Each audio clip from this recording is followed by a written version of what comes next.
কেন জানি মনে হচ্ছে আমরা যত বেশি আধুনিক হচ্ছি তত বেশি আমাদের মা বাবা থেকে দূরে সরে যাচ্ছি।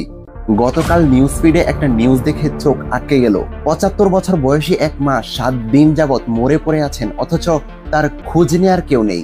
অন্যদিকে ছেলেরা নাকি বিশ্ববিদ্যালয়ের শিক্ষক, কেউ আবার কানাডায় থাকে, আবার কেউ বিশাল বড় রাজনীতিবিদ। বিষয়টা খারাপ হলেও এক দৃষ্টিকোণ থেকে ছেলেদের দোষ দিয়ে লাভ নেই, কারণ বর্তমান সময়ের শিক্ষা ব্যবস্থাটাই এরকম। আধুনিক সেকুলার শিক্ষা আমাদের শেখায় না কিভাবে মা বাবাকে ভালোবাসতে হয়, কিভাবে শেষ সময়ে তাদের পাশে দাঁড়াতে হয়।